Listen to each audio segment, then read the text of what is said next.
suis bien là. En tout cas, merci de vos réponses. Je vous propose une démarche. Voilà, on a pris quelques minutes de retard.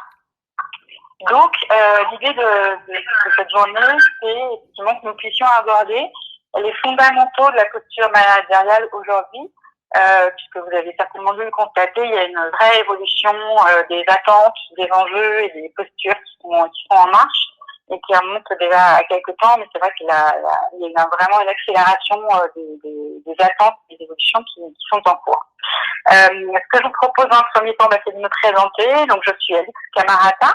Je suis directrice conseil coach HEC chez Bird et j'interviens sur de l'accompagnement de la transformation managériale à travers effectivement des ateliers de co-construction, de co-développement, du coaching, de la formation, voilà, de manière à appréhender l'ensemble des projets. Et je vous propose du coup de nous attacher plus spécifiquement à la fonction de manager aujourd'hui. Dans un premier temps, je vais vous demander de poser par écrit qu'est-ce qui est pour vous aujourd'hui le manager et en quoi consiste son rôle et quels sont les éléments indispensables pour vous que vous ayez soit constaté dans votre pratique au quotidien, soit appréhendé en observant les équipes avec lesquelles vous travaillez. Donc, je suis intéressée d'avoir vos retours en fait sur effectivement quelles sont les valeurs, quelles sont les compétences clés qui ressortent, le type d'outils qu'il peut utiliser, comment un manager doit opérer son management, ses besoins, ses problèmes. Enfin, les questions sont assez larges. Je suis intéressée d'avoir vos retours et votre vision, surtout. Je vois que Camille, bonjour Camille, est en train de répondre. Thierry aussi, merci.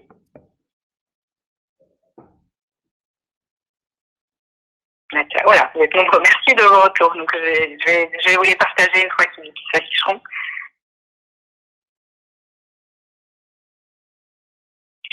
Alors, merci Camille. Donc, quelqu'un qui a confiance et donne confiance, qui sache par des discours tirer le meilleur de chacun. Effectivement, c'est un élément crucial dans le fonctionnement d'une équipe. Donc, on va regarder un peu plus tard dans la présentation quels sont les outils sur lesquels un manager peut s'appuyer pour effectivement déjà donner confiance et effectivement instaurer cette atmosphère-là qui soit effectivement plus bénéfique pour chacun.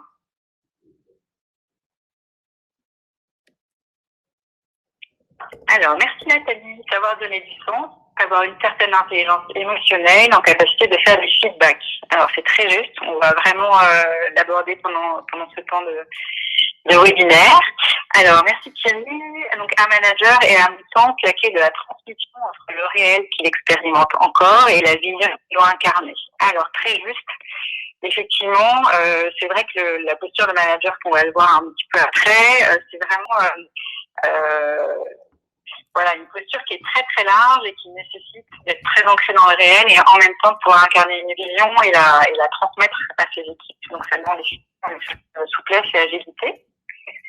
Ok, déjà merci beaucoup pour vos retours. Alors Sophie, merci beaucoup, vous avez bien répondu. Donc manager est un métier à part entière, connaissance de soi, connaissance des autres, compétiteur, leader, coach, gestion des émotions, gestion de son énergie. Effectivement, c'est un vrai métier à part entière. Merci Régine aussi pour votre retour. Donc manager une personne à l'écoute, à disposition et dans l'action pour l'évolution de son équipe en termes de compétences, que chacun puisse trouver sa place. C'est très juste aussi. Voilà, donc déjà, merci pour vos retours.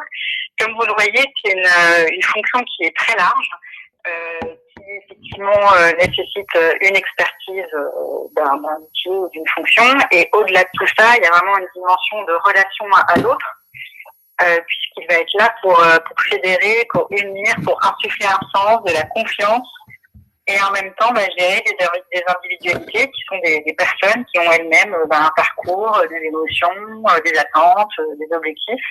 Voilà, donc c'est une fonction qui aujourd'hui est très très sollicitante. Donc on va rentrer un peu plus dans le détail sur ces évolutions et quels sont déjà les premiers outils qu'on peut intégrer pour insuffler une posture peut-être plus aspirationnelle aujourd'hui vis-à-vis d'une équipe et aussi prendre en considération les personnes avec qui on travaille, puisqu'il y a un vrai levier à ce niveau-là.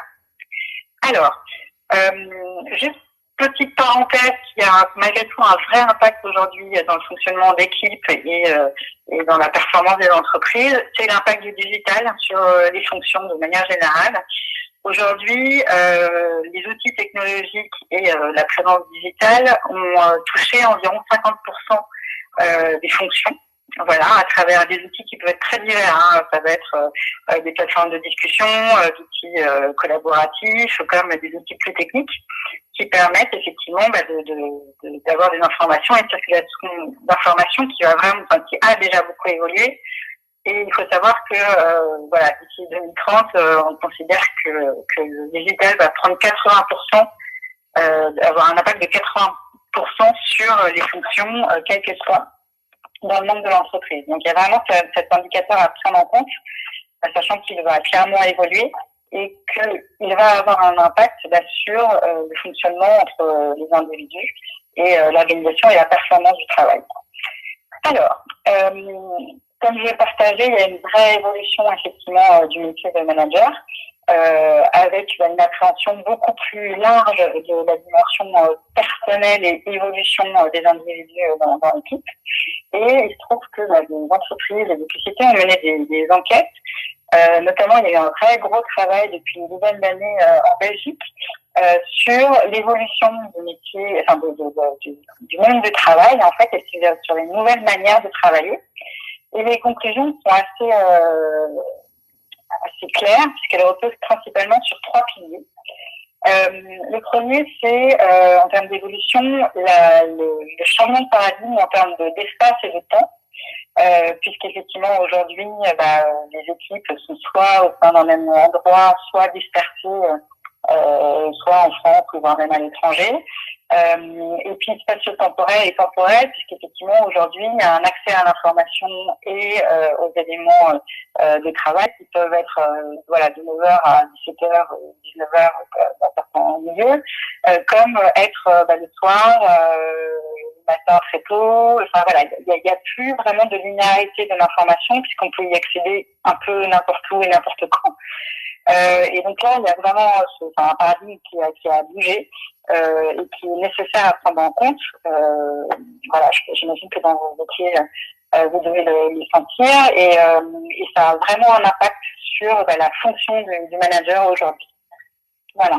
La deuxième, c'est, comme j'en parlais tout à l'heure, c'est l'impact de la digitalisation et des outils qui, pour le coup, modifie aussi beaucoup la donne, vient interférer parfois dans des relations humaines, basiquement.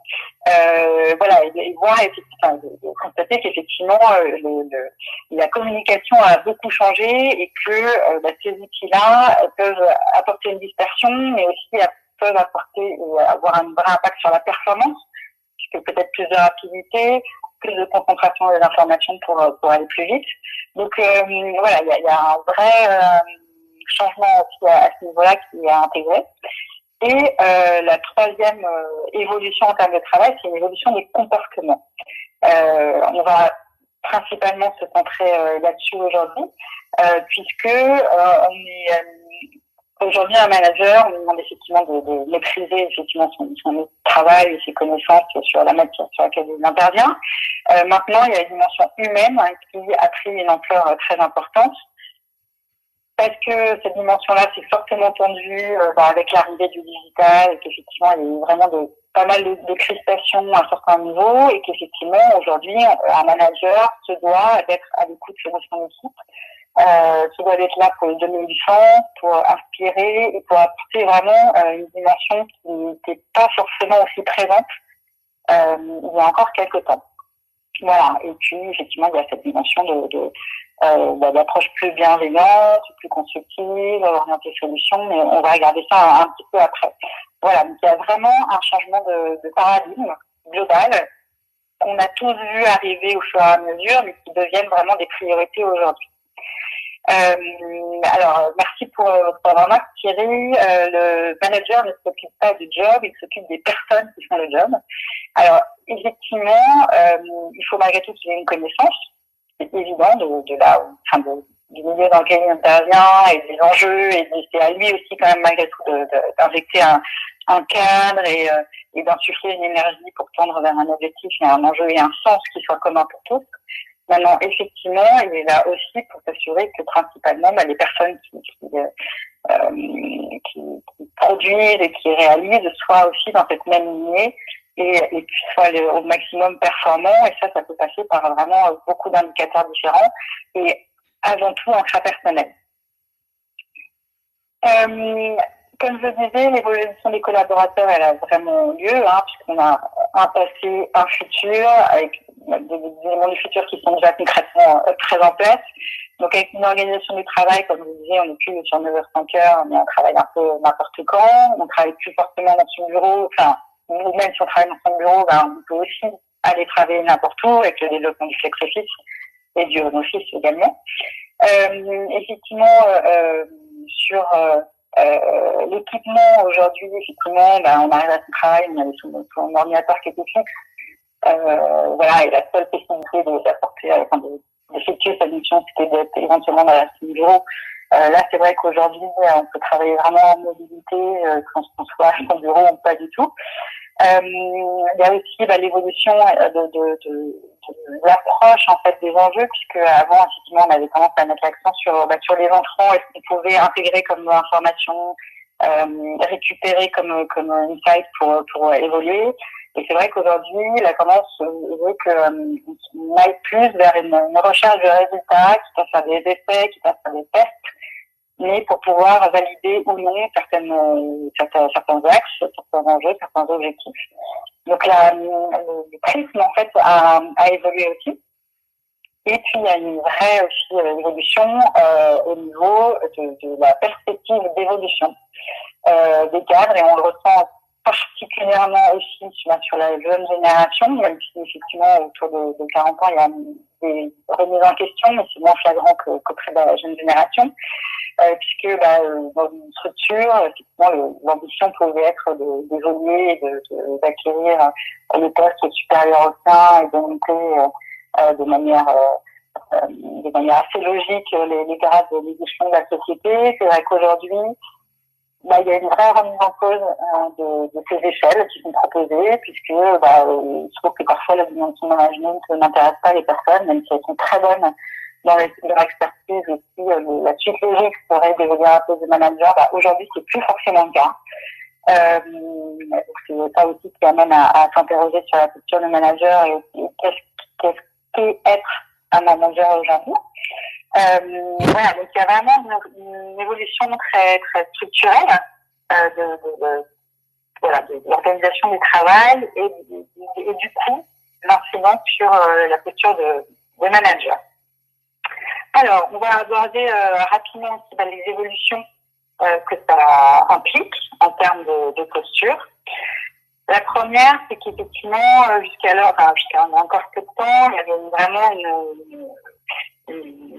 un fonctionnement très pyramidal avec des informations descendantes, souvent très peu d'informations venant du bas d'échelle. Effectivement, la vérité venait du haut de la structure. Et puis le fonctionnement aussi avait tendance à être relativement pyramidal. Aujourd'hui, c'est vrai qu'on a vraiment une évolution des méthodes avec une horizontalité des échanges, même de manière de gérer des projets en fait, qui amène à une revisite en fait des modes de fonctionnement, puisqu'on a amené à travailler avec des gens qui n'ont pas forcément la même expertise et c'est pas pour autant qu'on va pas avoir un objectif qui nous est commun. Donc, il y a la nécessité de revoir un peu les structurations et les modes d'interaction.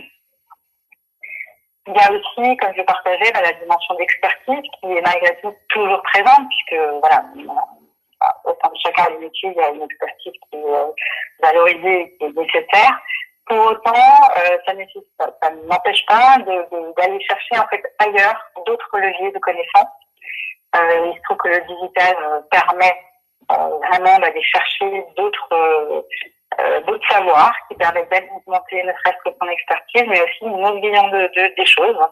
Le partage d'informations à générer, effectivement, on génère cette possibilité-là et permet aussi de s'adapter aux enjeux qui sont parfois qui sortent parfois uniquement de notre expertise et qui sont peut-être plus globaux. Donc ça nécessite de revoir un peu ta posture et d'aller à la quête ou à la recherche d'informations qui vont permettre de répondre aux nouveaux enjeux. Le fonctionnement en silo vers un fonctionnement collaboratif, je l'ai déjà un petit peu évoqué précédemment, mais je voudrais insister sur cette slide-là, sur le fait qu'effectivement, jusqu'à il y a peu de temps, on pouvait observer qu'effectivement les informations étaient descendantes et que les orientations étaient vraiment guidées par la quête de la structure.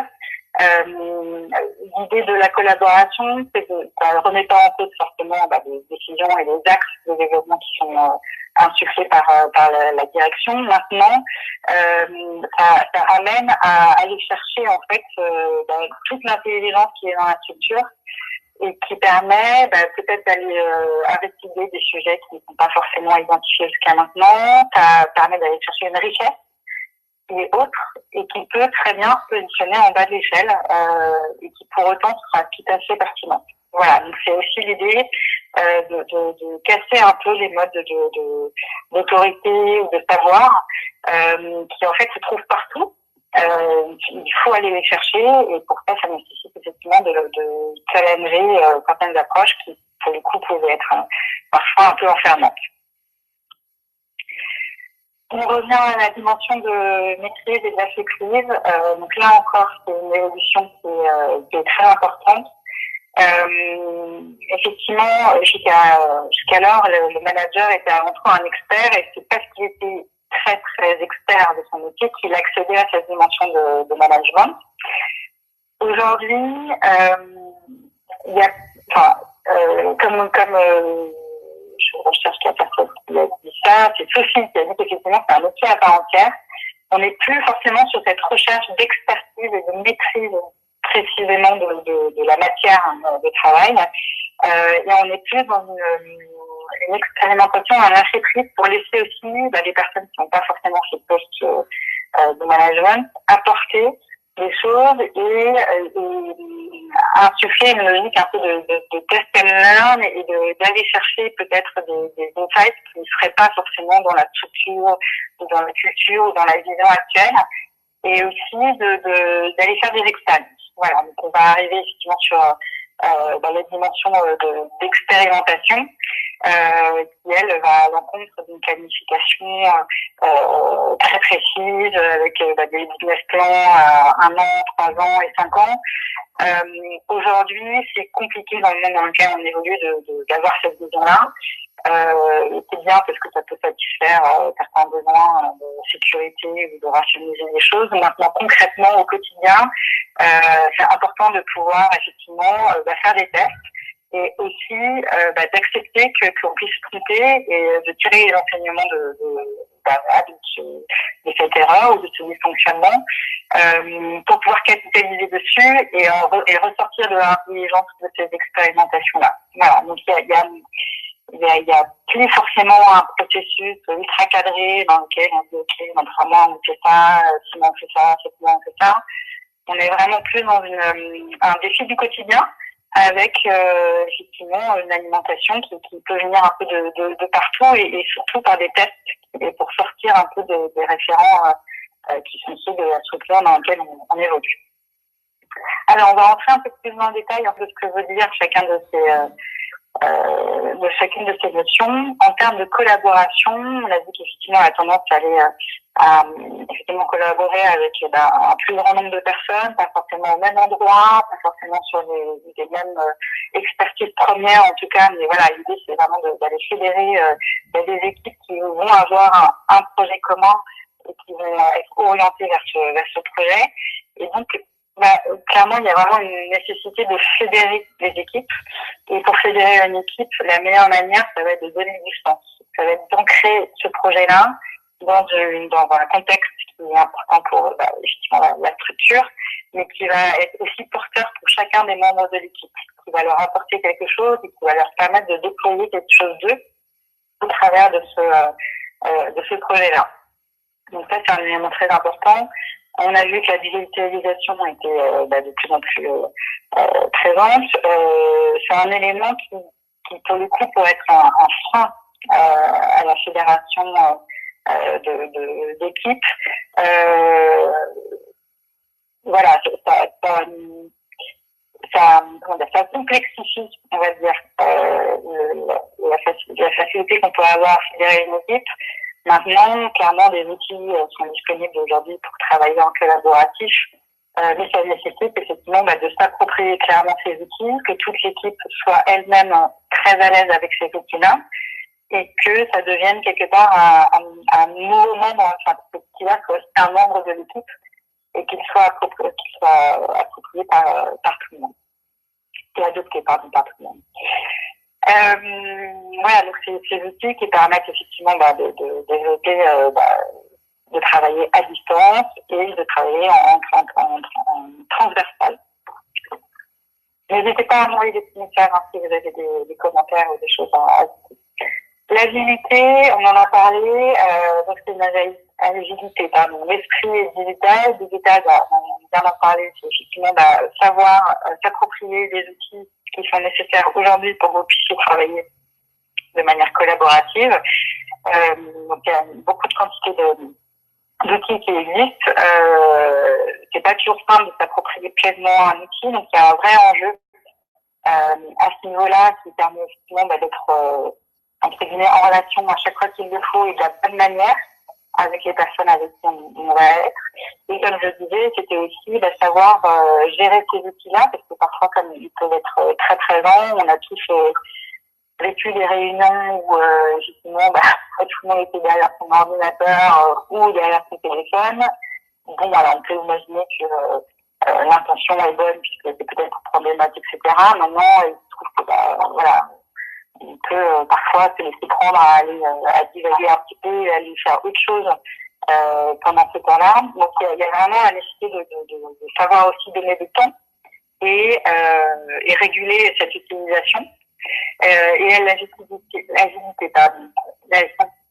d'esprit, elle aussi repose sur le fait d'être ouvert à ce qui peut présenter comme idée, opinion, peut-être remise en cause,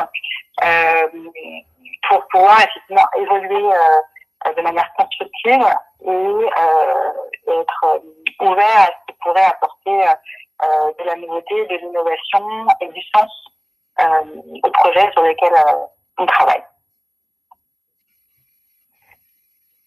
Le lâcher prise, alors là pour le coup on est vraiment sur une attitude qui vient pas mal challenger effectivement la perception qu'on peut avoir de l'autorité et du savoir. C'est vrai qu'on arrive tous d'une époque où le savoir a été dispensé par les personnes qui étaient peut-être plus âgées que nous, qui avaient une expérience plus importante. Aujourd'hui, comme je le disais, le savoir il est partout. Bien sûr, il doit être revalidé et confirmé. Néanmoins, le manager n'est plus le seul détenteur d'un savoir. Et pour ce faire, il faut aussi qu'il puisse apporter un cadre qui permette effectivement à chaque membre d'une équipe de pouvoir s'exprimer avec malgré tout effectivement un cadre qui soit respectueux et qui soit constructif pour l'ensemble des individus qui composent l'équipe. Alors Thierry, je vois que vous écrivez que cette approche peut demander paradoxalement un cadre parfois strict pour permettre la liberté de parole. Alors effectivement, si ce cadre-là n'est pas posé, il peut y avoir effectivement parfois une circulation d'informations qui ne serait pas forcément constructive pour l'ensemble des intervenants ou qui embarquerait l'équipe peut-être dans des débats d'idées qui seraient peut-être pas forcément pertinents. Donc l'idée, c'est effectivement en tant que manager d'être aussi garant de ce cadre-là, de confiance, de bienveillance. Et de poser malgré tout des limites pour que effectivement l'équipe puisse fonctionner de manière positive et constructive. Voilà. Donc c'est effectivement apporter un cadre qui soit sécurisant pour l'ensemble des intervenants de l'équipe et qui puisse être aussi facilitateur. Pardon. Donc Thierry pose la question de savoir si fixer et tenir ce cadre devient la vraie plus-value du manager. Alors ça en fait partie, effectivement. Maintenant, effectivement, le cadre, c'est lui qui en est garant, puisque justement c'est lui malgré tout qui pose l'organisation d'une équipe dans les grandes lignes et qui est là pour donner du sens et donc garantir ce cadre-là. L'expérimentation, elle est là pour effectivement, elle a pour mission en fait de réveiller vraiment les énergies et les implications de chacun des membres d'une équipe. L'idée étant effectivement que chaque expérimentation puisse être considérée comme un plus et un apport, quelle que soit la finalité. Et bien sûr, l'expérimentation doit malgré tout être un minimum validée pour se dire qu'effectivement on ne part pas non plus totalement dans un sens qui serait antinomique de là où on souhaite aller. Maintenant, l'idée c'est d'avoir un accompagnement qui soit vraiment bienveillant et positif et avant tout orienté de solutions. C'est-à-dire que tous les projets sur lesquels on se lance peuvent rencontrer des difficultés et ça c'est la vie et c'est normal. Maintenant, effectivement, c'est toujours se positionner en tant que garant quelque part d'une solution. Alors la solution, elle peut venir du manager, mais elle peut aussi venir d'un membre de l'équipe. Et c'est la discussion et le cadre qui permet aussi des discussions plutôt que d'identifier des dysfonctionnements et de creuser ces dysfonctionnements, c'est se dire ok, en fait, on change de paradigme et maintenant il est arrivé quelque chose qui a dysfonctionné. Très bien. Regardons-le de plus près et allons voir comment aller chercher effectivement des solutions qui permettent de pallier ce dysfonctionnement avec effectivement l'ouverture à des solutions qui ne viennent pas forcément du manager en tant que tel. Au niveau de la relation manager-manager, alors pour le coup, on l'a déjà évoqué précédemment, mais vraiment aussi... alors oui, merci beaucoup Nathalie pour votre commentaire avec l'approche Apple-Substitute Inquiry qui permet effectivement d'aller chercher des bonnes solutions et des idées de résolution auprès du collectif dans une approche constructive. Donc effectivement, c'est un outil qui peut tout à fait accompagner ce genre de démarche. Et ça nous amène effectivement à revoir effectivement la relation manager-manager. On vient effectivement, comme j'ai pu le dire précédemment, d'une époque où effectivement le savoir a été détenu par le top management ou par des personnes très très expérimentées. Effectivement, tout et l'autre devient une première source de richesse qui vient peut-être souvent nous confronter et c'est ça qui n'est pas forcément évident. Maintenant, c'est là où est vraiment la plus-value puisque aller chercher une autre vision, un autre point de vue, une autre expérience, une autre appréhension de certains sujets permet aussi d'alimenter sa pratique, sa vision et le sens qu'on souhaite donner au projet, au sujet sur lesquels on intervient. Donc il y a une vraie nécessité en fait d'ouverture et en fait j'ai envie de dire quelle que soit la source en fait de ces informations, c'est important de s'interroger sur est-ce que oui ou non ça a du sens et éventuellement ne serait-ce que si on en a un tout petit peu, comment je peux l'injecter et comment ça m'amène à envisager peut-être les choses autrement et à faire évoluer les sujets sur lesquels on intervient et le fonctionnement de l'équipe. Voilà, donc c'est considérer qu'aujourd'hui chaque individu a des connaissances et des savoirs et aussi des visions qui peuvent être entendables et parfois même totalement pertinentes. Donc voilà, c'est aussi savoir se remettre en cause et comme le disaient certaines personnes précédemment, c'est avoir comme le disait Sophie, effectivement, c'est avoir une bonne connaissance de soi et oser aussi se remettre en cause et considérer que les autres peuvent vraiment être un facteur d'évolution pour soi-même. Alors, pour résumer, en fait, on a fait une slide, j'espère que vous la voyez bien, qui recense les compétences clés aujourd'hui pour le travail de demain et surtout pour un manager de demain. La compétence première, ça va être bonne éloquence. C'est effectivement la capacité à alimenter la vision, à embarquer les gens et à inscrire les projets sur lesquels on intervient dans un cadre beaucoup plus large qui vient remplir effectivement un besoin de sens, voilà, d'inspiration et d'aspiration, notamment par rapport aux populations les plus jeunes qui, pour le coup, ont vraiment des buts dans la vie très beaucoup plus définis que peut-être les générations précédentes, ou qui sont peut-être beaucoup plus attentives à cette dimension-là. Donc, il y a vraiment la nécessité d'injecter cette dimension de sens. On va avoir l'intelligence sociale. Donc là, ça va être vraiment la capacité à être à l'écoute de l'autre, savoir communiquer en respectant l'autre, même si on n'est pas d'accord, et quelles que soient les émotions qui traversent les individus, être en mesure de les accueillir. Alors après, on est d'accord qu'il y a malgré tout la dimension de maîtrise de ces émotions qui est très importante, puisqu'on ne peut pas non plus avoir des débordements trop importants, mais en tout cas, savoir être à l'écoute de ce qui se passe auprès des membres d'une équipe pour aller sentir et aller capter les signaux plus ou moins faibles d'une équipe, et puis aller creuser si nécessaire. On va avoir la pensée innovante.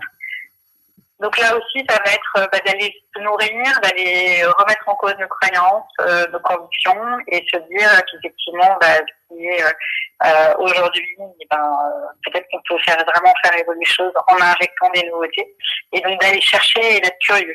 Voilà. On va avoir les compétences interculturelles, alors pour le coup qui vont être plus ou moins importantes en fonction de l'univers dans lequel on intervient. Maintenant, de plus en plus d'entreprises sont à même d'évoluer avec des environnements nationaux, européens, voire internationaux. Donc effectivement, c'est de prendre en compte la différence de fonctionnement et avoir cette appréhension de manière à pouvoir respecter en fait les cultures de chacun, tout en tendant vers un objectif qui serait commun. On va avoir la pensée informatique. Donc là, comme je disais, les outils digitaux ont quand même révolutionné beaucoup de pratiques jusqu'à maintenant et vont le faire de plus en plus dans les années qui viennent. Donc c'est aussi cette capacité à s'adapter aux nouvelles nécessités qui, pour le coup, sont indispensables pour pouvoir rester en lien la plupart du temps, même si effectivement on a encore des fonctionnements sur des lieux physiques, mais c'est vrai qu'il y a vraiment cette dimension-là qui se développe beaucoup. La maîtrise des nouveaux médias, donc là aussi, effectivement, on est sur où aller chercher de l'information, comment alimenter sa pratique, comment alimenter son travail, et comment nourrir un but qui nous est commun et tendre vers effectivement l'ajout de connaissances qui permettent de calibrer au mieux en fait l'atteinte des objectifs. On va avoir la transdisciplinarité. Alors merci Sophie pour votre commentaire sur le management de la mixité. Donc on a effectivement le multiculturel, mais aussi l'intergénérationnel, la multiplicité des expertises, hommes, femmes. Alors merci pour votre commentaire. C'est vrai qu'on arrive un tout petit peu plus après avec la transdisciplinarité au niveau de l'expertise, avec effectivement la gestion de compétences qui ne sont pas forcément les nôtres, et en même temps sur lesquelles il faut quand même qu'on ait des connaissances qui nous permettent d'appréhender si oui ou non on est effectivement sur la bonne voie ou pas, et qu'on puisse comprendre en fait ce qui se passe. Et pour la dimension intergénérationnelle, là, c'est clair qu'effectivement la dimension de maîtrise des nouveaux médias, de la création de sens, de la pensée innovante, sont vraiment des piliers sur lesquels il faut vraiment travailler. Nous avons aussi, pour revenir du coup aux compétences, on a aussi la pensée orientée résultat, où effectivement, quelle que soit la forme, en fait, l'idée, ça va être d'atteindre un résultat et de capitaliser sur des résultats, même si la finalité du projet n'est pas forcément l'atteinte, n'a pas forcément été totalement atteinte. C'est aussi capitaliser et bénéficier de ces insights pour pouvoir effectivement se baser dessus et alimenter toujours des test and learn qui permettent de peaufiner à chaque fois et d'avancer en permanence, plutôt que d'attendre 6 mois la finalité d'un projet et de se dire si oui ou non ça a fonctionné. On est plus dans l'auto-évaluation et l'évaluation entre guillemets permanente. On va voir la gestion de la charge cognitive. Donc effectivement, aujourd'hui, on est quand même ultra, voire sursollicité, que ce soit à travers les différents outils digitaux, les interactions interpersonnelles, et puis la multiplicité des sujets qu'on doit travailler au quotidien. Donc il y a une vraie attention à avoir sur cette charge-là. C'est vrai que depuis pas mal de temps, on parle de la charge mentale, principalement pour les femmes, mais il n'empêche que au quotidien, effectivement, on a de plus en plus accès à une quantité d'informations très très importante et qu'il faut aussi savoir s'accorder des moments de pause quand c'est possible, bien sûr. En tout cas, il faut être vigilant à effectivement avoir garder un équilibre qui nous est propre à chacun, mais en tout cas qui nous permette d'avoir des moments un peu plus off. Voilà.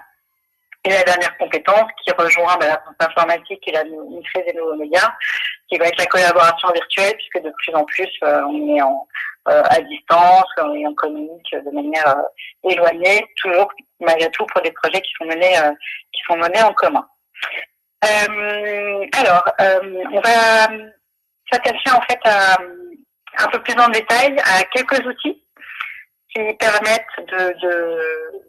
d'adresser en fait l'ensemble des points qu'on va voir ensemble et qui sont principalement orientés aujourd'hui autour de la communication interpersonnelle, puisque quels que soient les outils, quels que soient les projets sur lesquels on intervient, on reste des humains qui sont ensemble et qui doivent tendre vers un autre objectif. Et en tant que manager, c'est à nous d'instaurer et d'instiller au sein d'une équipe des comportements et des modes de fonctionnement qui seront bénéfiques pour l'ensemble de l'équipe au profit d'un objectif plus grand, que ce soit la performance ou le bien-être et l'épanouissement comme on l'a vu précédemment, puisque c'est des choses qui sont importantes aujourd'hui à gérer. Alors, je vais vous présenter 3 outils que vous connaissez peut-être. Si jamais c'est le cas, n'hésitez pas à me partager des expériences via le chat. Le premier, ça va être le feedback. Alors, le feedback, à quoi ça sert? Ça sert à identifier quelles ont été les actions qui ont été bien menées ou qui ont été peut-être pas menées comme il aurait fallu qu'elles soient menées, et faire un retour d'expérience auprès de la personne qui a été à l'initiative de ce fonctionnement. Et l'idée, c'est de, malgré tout, quelle que soit la chose qu'on a à dire, que ce soit positif ou négatif, de toujours mettre la personne au cœur et de reconnaître l'individu en tant que personne avant tout, et d'aller juste pointer un événement et d'en tirer un potentiel et de capitaliser sur les enseignements que nous apporte le fonctionnement qui a été identifié comme étant soit très positif, soit négatif. Alors, je vous ai mis le déroulé sur la slide. L'idée, c'est effectivement de toujours reconnaître la personne telle qu'elle est, avec soit une félicitation, soit d'accueillir, quand c'est pour un feedback un peu négatif, c'est malgré tout l'accueillir comme un individu, comme n'importe quel individu mérite de l'être. Et ça nécessite aussi de prendre un peu de distance par rapport à l'émotion que nous, en tant que manager, on peut ressentir, et d'être capable de sortir de cette émotion-là, même si elle est présente, mais en tout cas de pas forcément la manifester. Sur le feedback positif, on va être dans un accueil qui lui va être positif, comme je le disais. Sur des faits, on va féliciter avec vraiment beaucoup de conviction et d'énergie la personne sur qu'est-ce qui a fonctionné dans ce qui a été mis en place, et d'amener et d'élaborer avec la personne toutes les ressources qui ont été utilisées pour que le fonctionnement ou l'action soit un succès, et vraiment amener la personne à l'interroger sur qu'est-ce qu'elle a mis en place, de quoi elle a eu besoin, comment elle y est arrivée, et ensuite de capitaliser sur effectivement les bénéfices qu'a généré cette action ou ce comportement. Voilà. Donc vraiment toujours tirer la substance scientifique moelle pour après et l'ancrer dans le futur vers de nouvelles pratiques qui vont permettre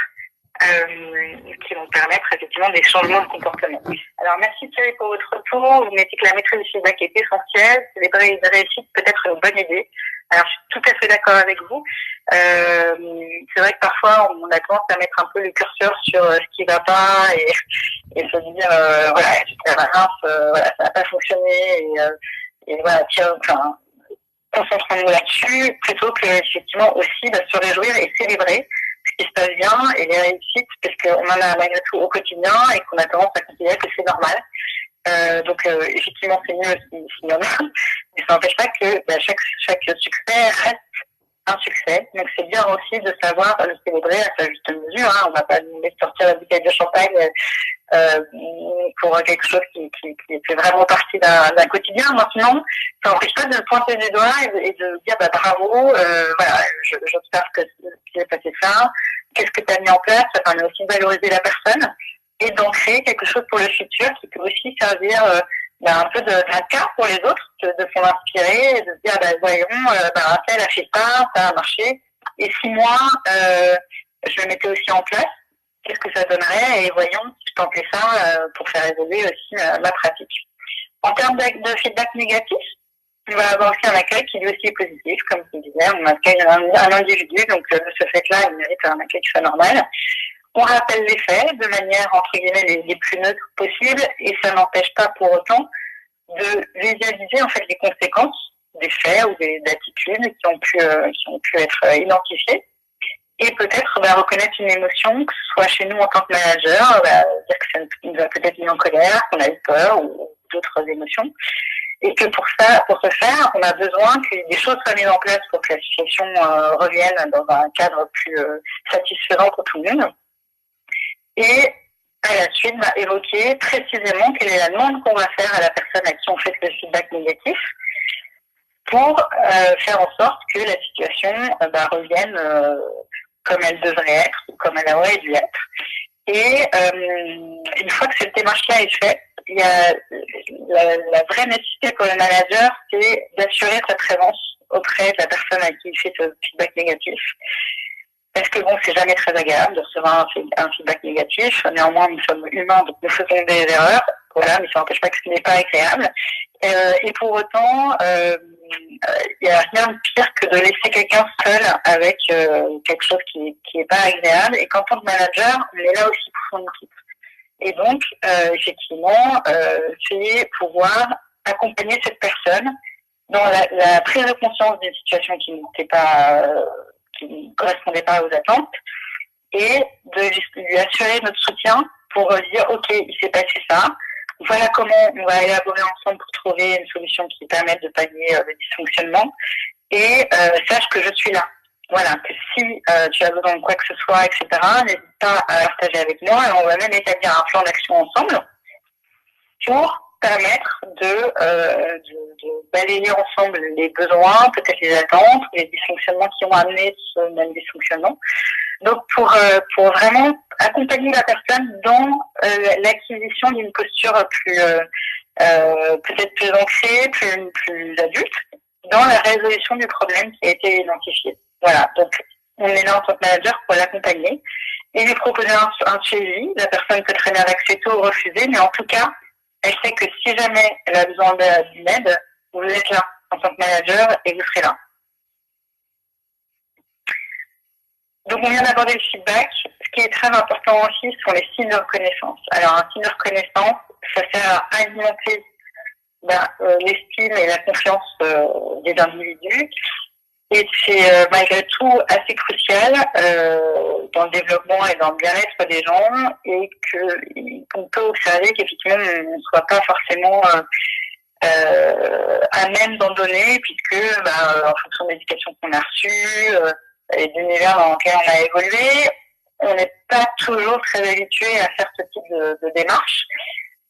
Les signes de reconnaissance, c'est reconnaître qu'on apprécie chez quelqu'un, tant dans ce que cette personne peut faire que dans qui elle est. Donc, l'idée, c'est qu'effectivement, ces signes de reconnaissance portent soit sur ce que la personne fait, en identifiant qu'est-ce qui est bien, pourquoi c'est bien, qu'est-ce que ça vous apporte, etc. Et donc là, on va être sur un signe de reconnaissance conditionnel. On va être sur ce que la personne fait. Et on peut aussi adresser des signes de reconnaissance positifs inconditionnels sur qui est la personne. On peut partager à quelqu'un, j'apprécie ton énergie dans telle situation, je sais que je peux compter sur toi. Enfin, voilà, des signes de reconnaissance qui englobent l'être, la personne qui est en face de nous, sur des qualités qu'on identifie chez elle et qui sont vraiment importantes pour l'équipe ou pour le développement d'un projet sur lequel on est.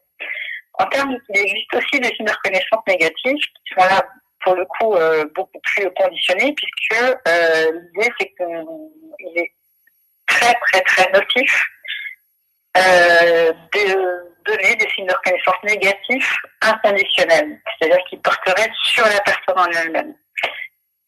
Pour vous donner un petit exemple, que vous ayez quand même une idée en tête de ce que ça peut être, on va être sur écoute, en fait, voilà, c'est nul. C'est tout à fait l'exemple de signes de reconnaissance négatifs inconditionnels, qui pour le coup sont très nocifs et qui vous semblent vraiment, vraiment, vraiment à éviter, que ce soit dans la vie pro ou perso. Voilà, mais là, ça ne mène à pas grand-chose, ce genre de truc. Maintenant, on peut aborder effectivement les signes de reconnaissance négatifs conditionnels qui vont porter sur effectivement ce que la personne a fait ou comment elle a pu se comporter à un moment donné précisément. Et pour le coup, l'idée c'est que ça porte sur quelque chose de très précis, que ce soit dans le temps, dans le lieu ou dans le fait, voilà, et de vraiment calibrer, voilà ce que je n'ai pas apprécié à tel moment quand tu as fait précisément ceci. Voilà. L'option, dans ces cas-là, c'est effectivement de proposer peut-être des manières différentes de faire et quelles pourraient être les conséquences de rester dans ce comportement-là ou dans cette action-là. Et du coup, on insiste vraiment sur la dimension de précisément un fait, une action à un moment donné, et on ne met pas du tout en cause qui est la personne et dans son intégrité et dans son intégralité. Donc ça, c'est pour la dimension signe de reconnaissance. Après, en termes d'autres outils, nous allons avoir l'écoute active. Alors, c'est une méthodologie d'écoute qui repose sur deux principes majeurs que sont le questionnement et la reformulation. Et l'écoute active permet de rentrer un peu dans le monde de l'autre pour savoir où il en est, et ça veut dire le faire de manière respectueuse. Même si on est en désaccord, on peut avoir des visions qui sont différentes d'une même situation. Comme vous voyez sur le petit dessin, au sol, il y a un chiffre qui est écrit. Si je me mets d'un côté, je vois un 6. Si je me mets de l'autre, je vois un 9. Et pour le coup, la réalité et la vérité, elle est entre les deux, puisque effectivement, ça dépend de l'angle dans lequel on se positionne. Donc, c'est à peu près la même chose pour beaucoup d'éléments dans la vie et de vision sur un certain nombre de sujets. Et donc, l'écoute active permet d'aller découvrir ce qui se passe pour l'autre et d'instaurer finalement de la confiance, puisqu'on va être dans l'accueil de ce qui se passe pour l'autre. C'est pas pour autant qu'on va totalement adhérer à ce que dit l'autre et à ce que pense l'autre. Néanmoins, pour le coup, il y a une vraie écoute qui se fait et qui permet de rationaliser et de poser les choses, même si on est en désaccord, et c'est d'autant plus intéressant d'aller vraiment creuser pour voir ce qui alimente les telles positions. L'écoute active, elle se décompose de manière très, très simple et très orientée sur l'individu qu'on va écouter.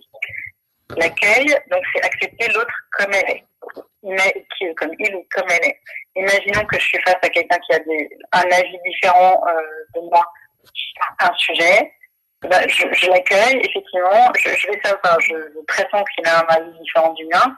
C'est pas pour autant que je vais pas l'accueillir, il a le droit d'être là, tout comme moi, donc pour le coup, je suis vraiment dans cet accueil-là.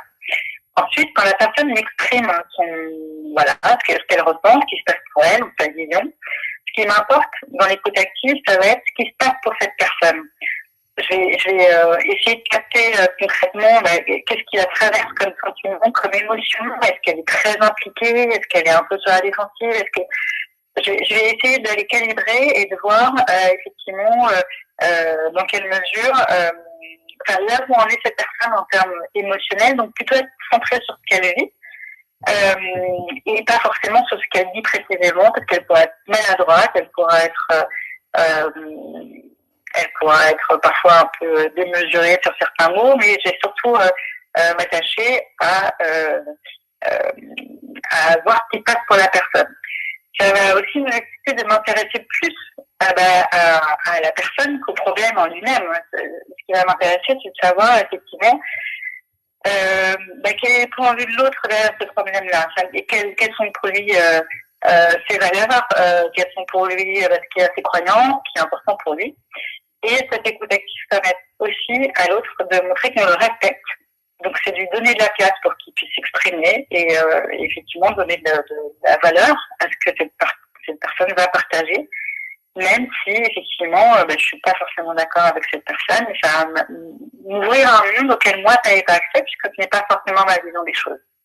Enfin, l'écoute active permet d'être un véritable miroir, puisque l'idée c'est de ne pas forcément interpréter quel est le problème ou le sujet qui est confrontant pour la personne, mais effectivement d'aller valider si on a bien compris ce qui se passe pour la personne, et de ce fait de renvoyer ce qu'on entend pour aller valider à travers de la formulation, comme on va le voir, et du questionnement, si effectivement on perçoit bien quelle est l'intention de la personne dans son discours, dans son opinion et dans sa croyance. Alors, cette écoute active nécessite deux attitudes qui sont fondamentales pour pouvoir la pratiquer de manière efficace. La première, ça va être la non-directivité. Quand je rentre dans cet objectif d'être en écoute active, je ne dois pas avoir l'intention de faire changer l'autre d'avis et encore moins de l'influencer sur ce qu'il devrait penser et la bonne manière d'envisager les choses. Je suis avant tout centrée sur l'autre. Et donc je ne dois pas forcément l'amener à faire dire ce que j'ai envie qu'il dise, mais plutôt être peut-être parfois le confronter ou du moins aller chercher sur certains sujets, mais surtout pas insinuer ou le diriger vers une action qui m'arrangerait moi. Voilà, je suis là pour l'autre avant tout. La deuxième attitude fondamentale, ça va être l'empathie. L'empathie, c'est la capacité effectivement à comprendre ce qui se passe pour l'autre. Alors, c'est pas parce que je le comprends que forcément je dois le ressentir, et qui plus est que je dois le ressentir ou que je dois le vivre, enfin voilà, et être adhéré à son sujet. Maintenant, effectivement, je suis en mesure de comprendre que dans cette situation, cette personne puisse se sentir comme ça, et je dois être en mesure de l'accueillir dans cette émotion, dans ce qui se passe. Voilà, donc ça nécessite effectivement d'être dans cette ouverture-là, et ça permet de libérer malgré tout aussi des énergies qui permettra de faire évoluer la situation. Alors je vois que Thierry a écrit l'écoute active applique une grande maturité émotionnelle envers soi-même. Alors je valide complètement. C'est déjà au clair sur ce qui se passe pour soi pour encore mieux comprendre ce qui peut se passer chez les autres, ou du moins avoir une idée de ce qui peut se passer chez les autres. Et Nathalie parlait du coaching. Alors du coup j'ai du mal à saisir quelle est votre idée exactement. Si vous voulez bien la préciser, vous êtes la bienvenue. Merci Nathalie. Je vais me permettre de continuer le temps que vous écrivez, que vous avez à me partager. Posture de coach, oui, d'accord. Merci. Merci de votre précision. Alors effectivement, oui, on va être vraiment dans cet objectif d'écoute et d'amener la personne à élaborer elle-même à travers effectivement de la reformulation et du questionnement. Alors on va faire un petit focus rapide sur la reformulation. À quoi ça sert la reformulation? Enfin, la reformulation consiste à renvoyer à l'émetteur une partie des informations ou toutes les informations ou en synthèse. Enfin, voilà, on va regarder rapidement quelles sont les différentes méthodologies, mais en tout cas de se faire l'écho de ce qu'on entend pour le renvoyer à l'émetteur et lui faire valider ou pas si c'est bien le fond de sa pensée et l'information qu'elle souhaite nous communiquer. Avant tout, la reformulation, elle a des objectifs bien précis et très qui permettent de structurer et de qualifier d'autant plus la communication et l'échange, puisqu'elle permet de mieux retenir. Elle permet, puisque en fait l'émetteur émet l'information, le récepteur le reçoit, le renvoie. Donc ça passe des oreilles vers la bouche et l'information en ressort pour arriver aux oreilles de l'émetteur initial. Donc il y a une double activation au niveau du cerveau qui permet effectivement de favoriser la mémorisation des informations. Donc effectivement, ça permet aussi de faire des pauses dans le discours, de se poser, les informations sont transmises, je les récupère, je les renvoie, voilà. Donc ça crée effectivement une pause, en tout cas un ralentissement dans le discours. Ça montre qu'on est à l'écoute et présent en relation, puisque je suis en mesure de restituer l'information que je reçois, donc je suis là. Ça montre aussi à la personne qu'on a compris, et ça peut aussi permettre à la personne d'apporter des corrections si nécessaire, si effectivement notre compréhension ne correspond pas tout à fait à l'information que la personne nous souhaitait nous transmettre. Et ben, ça va lui permettre de s'en rendre compte et d'apporter peut-être des précisions. Ça lui permet aussi de prendre conscience de ce qu'elle vient de dire, puisque parfois on ne peut pas aller peut-être rapidement et notre intention n'est pas forcément retranscrite dans les mots qui sortent de notre bouche. Aussi, ça nous permet de requalifier, de se dire, ok, est-ce que c'est vraiment ça que j'ai envie de poser à ce moment-là? Ça permet de valoriser la personne par l'attention portée. Donc, encore une fois, on est présent, on est à l'écoute, et donc, c'est-à-dire qu'on a de l'attention, donc c'est toujours valorisant en termes d'individu. Ça invite la personne à aller plus loin, et ça évite surtout les incompréhensions. Il se trouve qu'aujourd'hui, il y a quand même une grande majorité de conflits interpersonnels qui reposent sur des incompréhensions. C'est vrai que l'écoute active est un vrai outil très utile pour justement aller faciliter une meilleure compréhension entre les individus et par là même, du coup, de faire évoluer des fonctionnements et d'optimiser parfois la performance. En termes de reformulation, il y a différentes modalités qui sont possibles. Donc soit on reprend mot pour mot ce que la personne vient de nous dire. Alors quand c'est un long texte, c'est un peu fastidieux. Autant rebondir sur peut-être quelques mots, voilà, mais on peut aussi adapter le même ton, la même vitesse, la même accentuation. On peut aussi le faire en questionnant, en reprenant effectivement les mots qu'on vient de recevoir sous forme interrogative, en introduisant la question avec ainsi, selon vous, vous voulez dire que, voilà, soit en reformulant ponctuellement ou en relance, donc en reprenant les derniers mots pour inciter à poursuivre. C'est étrange. Étrange? Oui, enfin, je veux dire, voilà, donc ça va amener la personne vraiment à qualifier d'autant plus son ressenti ou sa perception.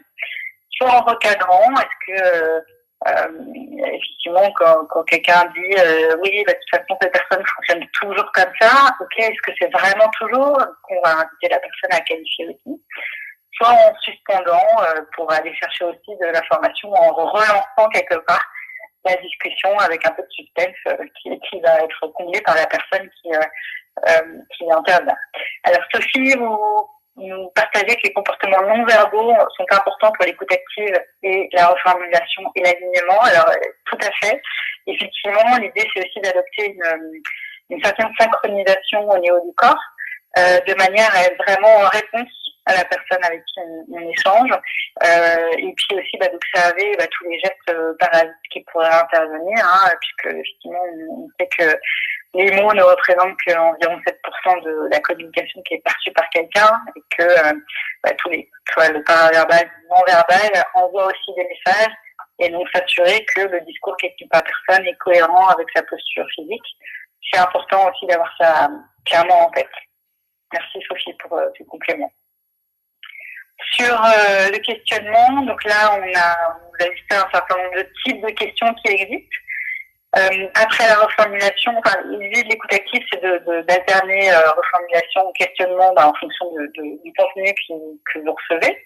Voilà, et d'aller creuser, chercher, qualifier, préciser des éléments au travers de ces deux outils principaux pour effectivement être sûr que vous comprenez exactement ce que la personne souhaite vous partager et peut-être l'amener elle-même à élaborer à travers vos questionnements et vos reformulations, élaborer une solution qui serait la sienne. Donc effectivement, on est proche du coaching, évidemment, sauf que là, pour le coup, on n'est pas non plus dans une approche avec une demande très précise, etc. Mais en tout cas, on va être dans cet accompagnement-là de responsabilisation de la personne en étant très présente pour elle. Donc les questionnements, effectivement, ça peut être des questions en retour, donc elle renvoie à l'interlocuteur le soin de répondre à une question, donc en interrogeant, un exemple, c'est qu'en pensez-vous? Voilà, ça peut être des questions souvent un ricochet, donc c'est reprendre la dernière idée et la transformer en question, donc on l'a déjà vu aussi dans la reformulation. Ça peut être inductif, donc là aussi, est-ce qu'on induit du coup un élément de réponse dans la question? Donc là, la personne en face va soit l'accepter, soit la rejeter, soit la transformer. Et la question non directive, qui pour le coup, on oriente et n'induit pas du tout les réponses. Donc là, on est vraiment dans un champ très ouvert. Et pour le coup, on va aussi avoir des questions qui vont être pour le coup très très directes, qui vont permettre de qualifier précisément la demande avec une attente explicite d'une réponse par rapport au sujet qui est mis dans la question. Voilà, donc là on vient de faire le tour de quelques outils qui sont pour le coup vraiment dans une logique de relations interpersonnelles et qui permettent d'insuffler dans une équipe en tant que manager déjà une mise en avant de l'ensemble des intervenants en leur donnant aussi les clés pour trouver leur moyen d'évoluer, de sortir de certaines situations qui peuvent être compliquées et donc on approche un peu le profil du manager coach qui va être là pour accompagner chacun de ses collaborateurs vers une certaine autonomie, une prise de responsabilité qui va les emmener aussi vers une évolution qui a priori est plutôt positive puisque au fur et à mesure ils vont eux-mêmes devenir garants de certains sujets et performants dans le sens où eux-mêmes vont pouvoir s'apporter des réponses peut-être beaucoup plus vite qu'auparavant. Alors, je me rends compte que est-ce que vous m'entendez encore? C'est parce que j'avais un incident de connexion.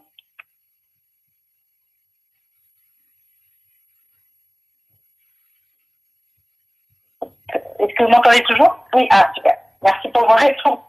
Voilà, donc ça, c'était l'ensemble des outils que je voulais vous présenter avec vous aujourd'hui. Je suis preneuse de questions, si vous en avez, ou de réactions par rapport à tous les éléments qu'on vient d'adresser ensemble.